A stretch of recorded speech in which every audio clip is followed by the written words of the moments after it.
After another week of the rumour mill continuing with Spurs' next manager yet to be announced, Spurs face Leeds in what we've forgotten happens football actually played on the pitch. Today I'm joined by Oscar from All Leeds TV to talk team news, predictions and a whole lot more ahead of this game. I'm Matt Hayes and you're listening to the Tottenham Fan Voice podcast.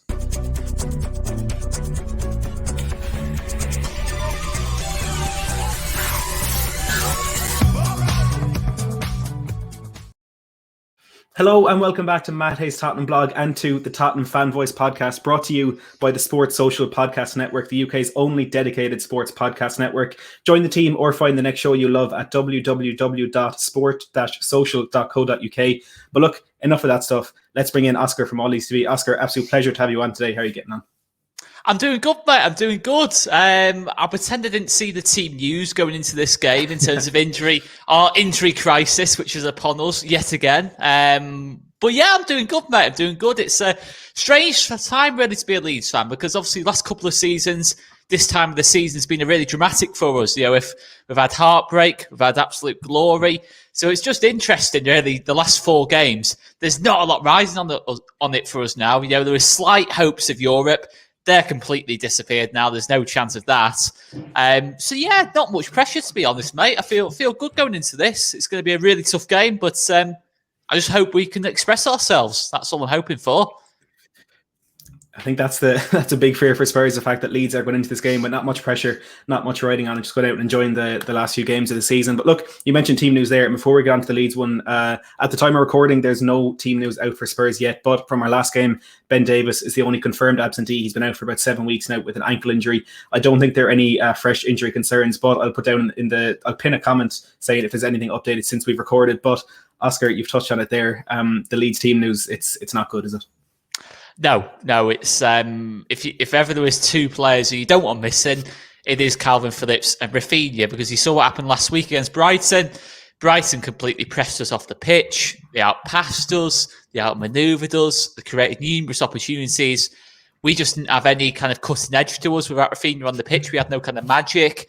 We didn't really have any control without Calvin. So it was a massive blow for us, mate. And obviously going into this game, we know Helder Costa's definitely out, but to be honest, Helder Costa's been hit and miss all season, to be honest. That's not a massive blow. But Rafinha and Phillips are doubts. I think it's very, very difficult for us to get a result here, to be honest, without those two players on the pitch. And if we can get a result without those two players, then it's amazing confidence for us. But it's definitely 100% advantage Spurs going into this one. Yeah, I think you hit the nail on the head there. If there's two players Leeds didn't want to be missing for not just this game, for any game, it is Phillips and Rafinha, two players who have definitely caught the attention of Spurs fans this season. But I suppose what we'd be wondering is, what players do you think could be stepping in to fill the void left by those two? Well, against Brighton, we had... we kind of changed the system. We have Stuart Dallas played in Rafinha's position, who basically plays everywhere for us. He is our utility player, but he's a lot more than the utility player. He's one of our most consistent players. He played on the right wing against Brighton. It didn't work. To be honest. So it wouldn't surprise me if Ian Poveda potentially comes in, a young kid from Man City who signed about 18 months ago. Yet to make a real tangible impact so far, I'd say. But he looks promising. There's nice signs about him. But he's not Rafinha. That's the thing. Mm-hmm. That's the trouble for us. And obviously Harrison and Bamford are out of form. So it looks like Poveda's going to have to come in and try and be the difference maker. But it's a very tall order. In terms of Calvin Phillips, that one's probably a little bit more certain who comes in his place. It will probably be Robin Koch who keeps his place in that holding midfield role. Traditionally a centre-back, German international, but has played there numerous times. He did okay against Brighton, but again, he's not Calvin. There's a big drop-off in that kind of sense. And it's like that for any team kind of outside the top seven. When you're missing your two or three best players, the drop-off is massive. You've seen it with so many teams this season. Aston Villa without Grealish, Newcastle without Saint-Maximin and Wilson. You know, you've seen it with a lot of teams this season in terms of the drop off when you are missing your best players, and Jimenez at Wolves as well. So many different examples, and we're no different, and we shouldn't be expected to be any different. So we're going into this game as second favourites. There's no doubt about that, but there's no pressure on us, and it's an opportunity for people like Robin Koch, Poveda to really showcase their ability.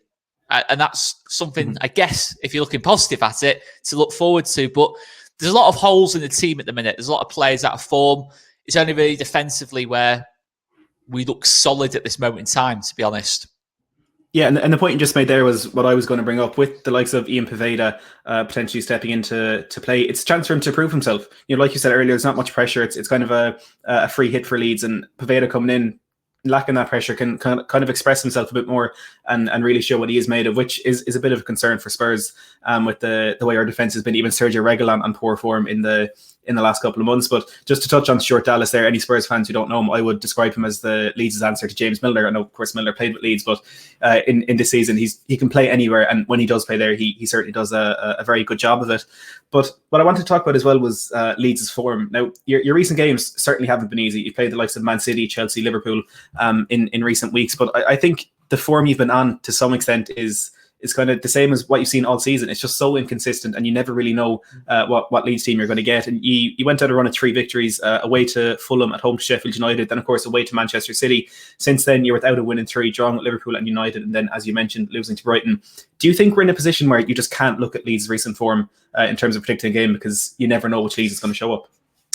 It's hard, isn't it? It is hard with this Leeds team sometimes, but I think the big drop-off in form has been whenever Calvin and Rafinha haven't been in the team. I think up to the Brighton game, we'd obviously gone 6 unbeaten, which is probably our most consistent run of the season. But yeah, look, this is Leeds at the minute. Yeah, we are not absolutely fully there as a Premier League team, but we've had a superb season. We're a good team. There's no doubt about that. We will give anyone a game. We've shown that all season. Defensively, we're a lot more solid.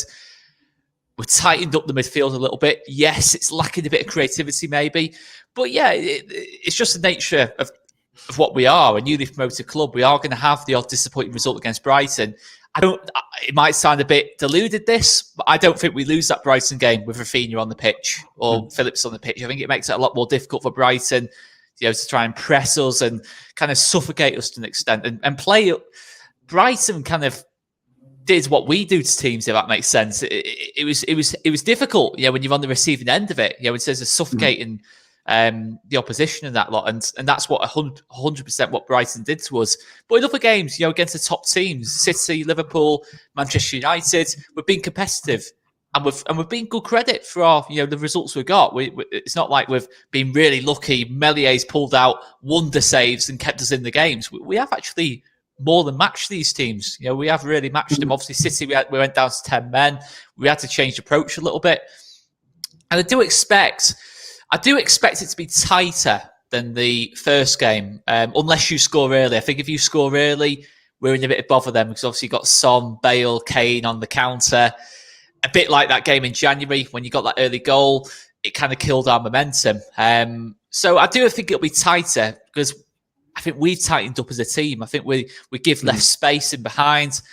Llorente's come in, had a big impact. So we're still inconsistent, but we're gradually getting more consistent, if that makes sense. We're gradually getting a bit more reliable in terms of results from week to week. I don't think that will resonate more with a fan base other than Spurs fans, to be honest. Exactly. With the way they've gone. And look, on that point about the Brighton game, I've actually just, as we're recording this, I've just uploaded a video. Spurs potentially, the players want Graham Potter as their manager. And a point you've made there is very similar to a comment on my video from Darren Fearon, who said they have a lot of average players, but they dominate teams with an average midfield. And with Calvin Phillips in there, you'd imagine that's a very, very different story for Brighton. I always come back to it with Leeds, with N'Golo Kante saying earlier in the season that he's never had such a physically demanding game as he did against Leeds, with the kind of energy in that midfield. I think you really do have to take notice of that. But you touched on the game there earlier in the season, which of course Spurs won by 3-0 with goals from Kane, Son and Toby Alderweireld.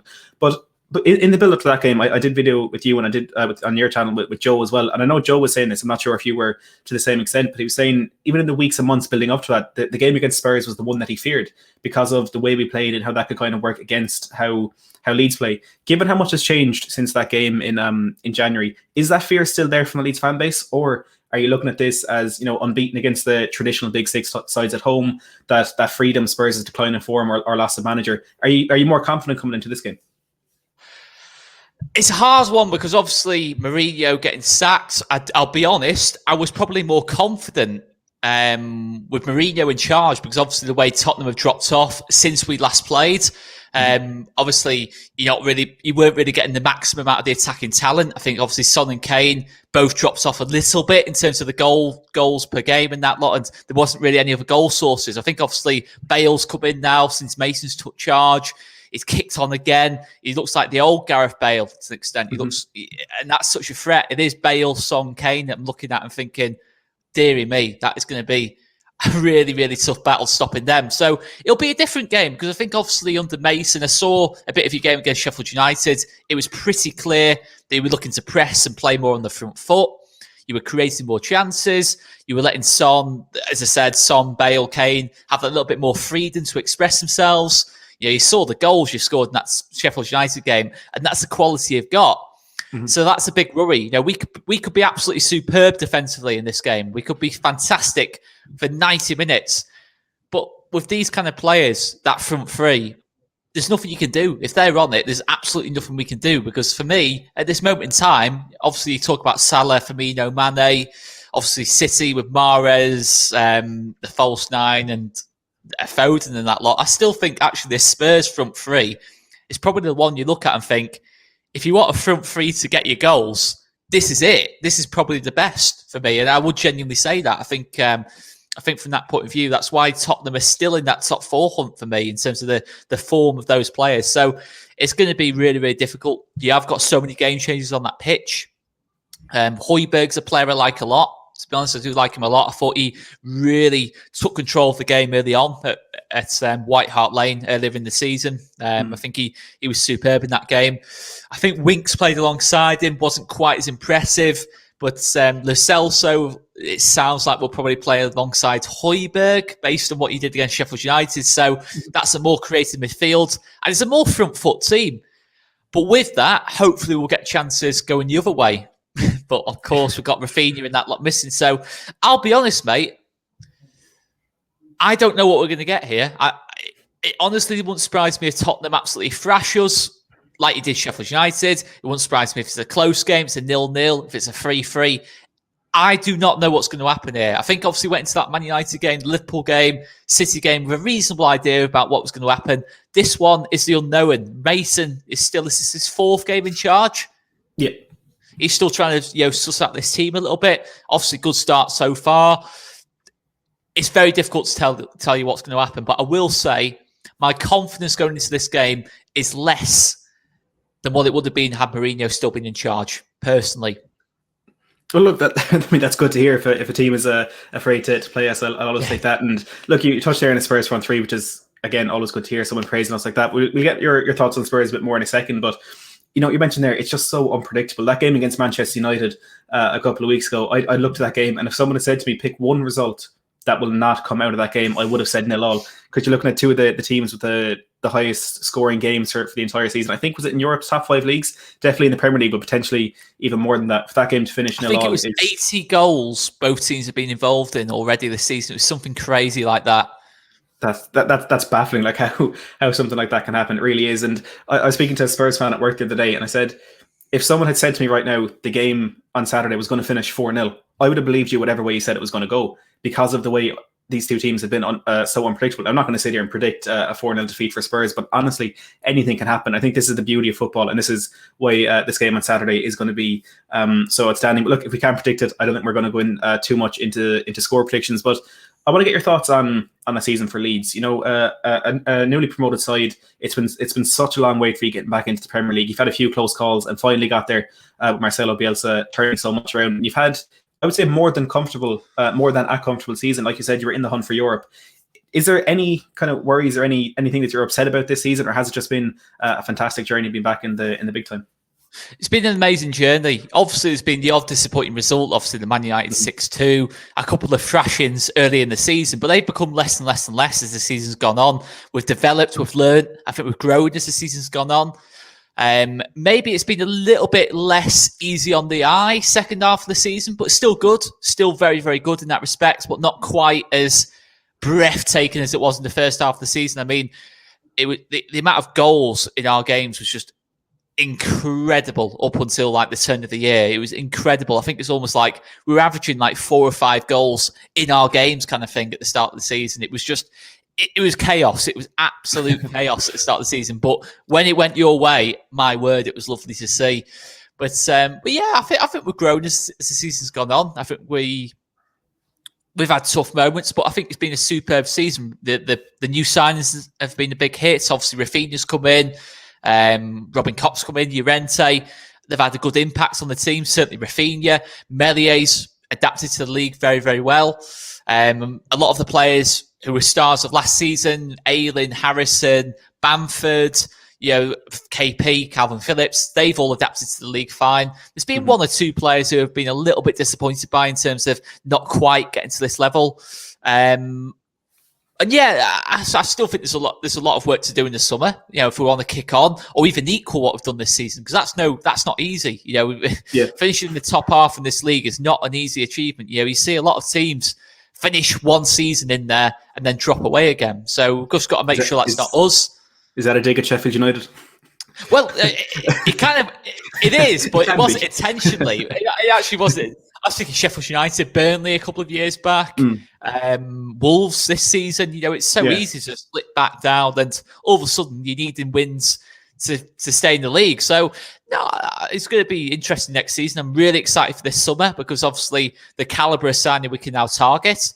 Can we keep hold of the key players? Can we keep hold of Rafinha? That's going to be the difficult one. I'm 50-50 on that because he's such an amazing talent. Calvin, I'm more confident of keeping. But yeah, it's going to be really interesting, mate. I think obviously the tough thing is obviously next season, if we start badly, it's a different mindset then. It feels a lot worse than what it actually is. So it's important to keep perspective at this level. I think in the Championship, when you're used to winning every week or expecting to win every week, it's a whole different mindset when you're kind of going into half the games kind of saying, well, not necessarily I take a draw, but thinking a draw wouldn't be the worst result in the world here. It's a totally different mindset. So we've got to get used to that. But yeah, I think we're really well placed. I think we've had a good season. Bielsa should be in the running for manager of the season. He's obviously not going to get ahead of Moyes or Pep. I don't think there's, or even Tuchel in terms of the second half of the season. But he's done an absolutely superb job. There's no doubt about that. And it's just a shame the injuries we've had. You look at the start of the season. Rafinha didn't play the first. I don't think he started until the 9th or 10th game of the season. So you think of all that lost time almost where he's not been in the team. So the progression's there, mate. I think we're 5th or 6th in the form table since the start of the new year, since we played you guys. I can't argue that. It is so refreshing to hear that positivity, and that kind of it is a breath of fresh air because there's not much positivity around the world of football, around the world in general now. So it is good to hear that positivity. And as well, I've always had a soft spot for Leeds, so especially coming from a Leeds fan, I did quite enjoy that. But look, I was on with Hal and your good friend Hal and Nick on Sheffield United away last week, and they were kind of making kind of jives with how they're looking for a manager and Spurs are looking for a manager. We're in a much better position than them. We're better placed to find a good manager. From the Spurs point of view, that couldn't be further from the truth. And I'd be interested to get your feeling as a Leeds fan on kind of the situation Spurs are in. And just quickly, I'm preparing for a stream next week, and I've kind of just made a quick list of all the managers we've been linked to in the last couple of weeks, and I have 28 so far. Like genuine reports from actual news outlets that we could be getting. What are your thoughts on Spurs?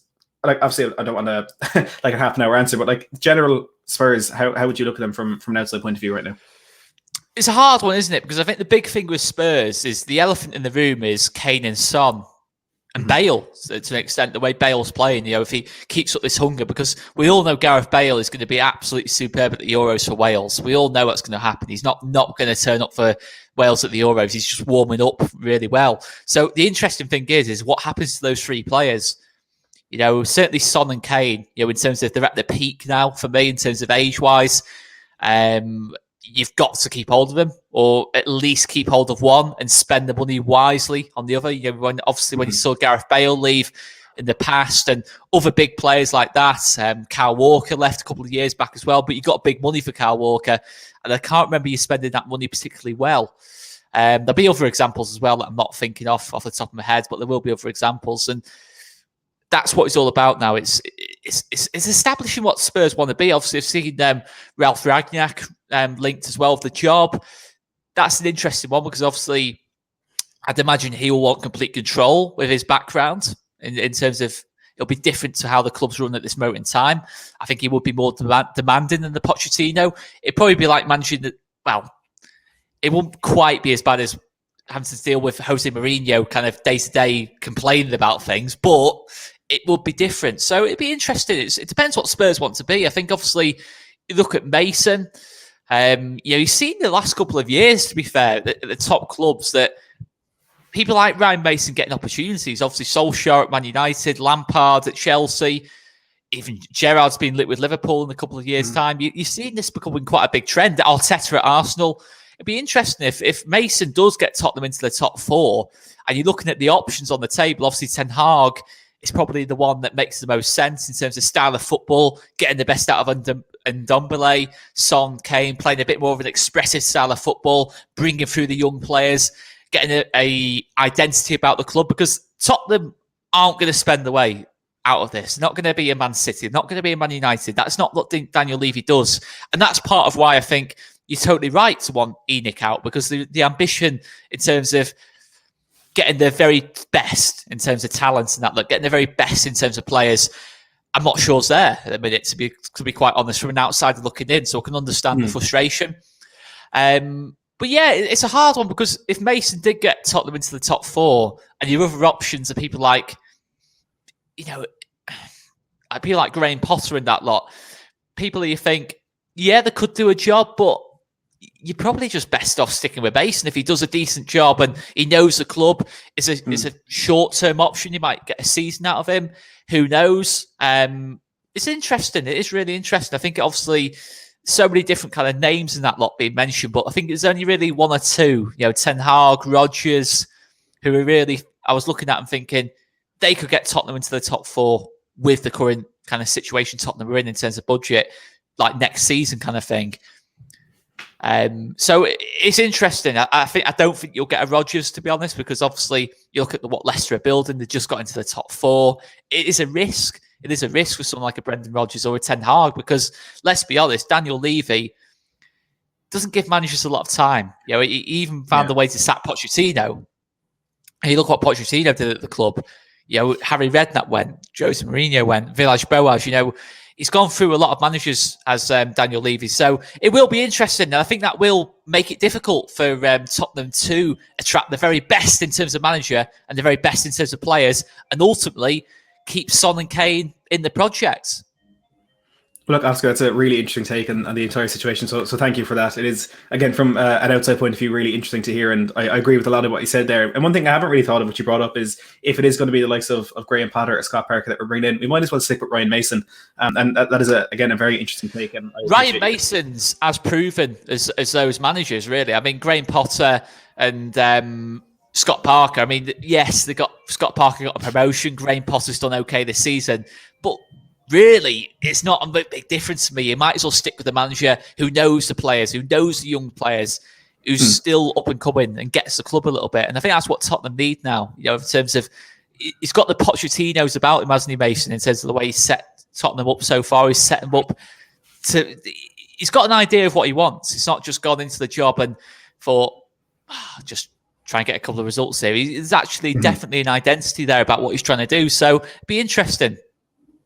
Yeah, I think the best way to put it is Mason is setting us up to win, whereas in the past, Jose was setting us up to not lose, which are two very, very different things. And one of those is certainly not what the Spurs fan base want to hear. But look, Oscar, thank you so much for your time today. It is, as always, greatly appreciated. Do you want to give everyone a quick message as to where we can find you? I think you're muted there. You can find us on there, All Leeds TV, on YouTube, Twitter, Instagram, all the socials. We're on TikTok as well now. We do a bit of everything, really. We do match previews, opposition preview. Of course, you will be joining me later on this evening, Thursday evening, on the opposition preview. We do watch-alongs, we do post-match reaction, player ratings, a bit of everything and stuff during the week as well. We cover Premier League games as well, and before the whistle blows, which, of course, you've joined us on a couple of times. So check us out, guys. All Leeds TV on YouTube. Yeah, look, I highly recommend to everyone go over and check them out. You'll often find me in the comment section over there if I'm not on the show, but make sure to check out that opposition preview, which will be live on the channel as this has been uploaded. And before the whistle blows, will be later tonight. Is it 8 o'clock on Friday? 8 o'clock on Friday.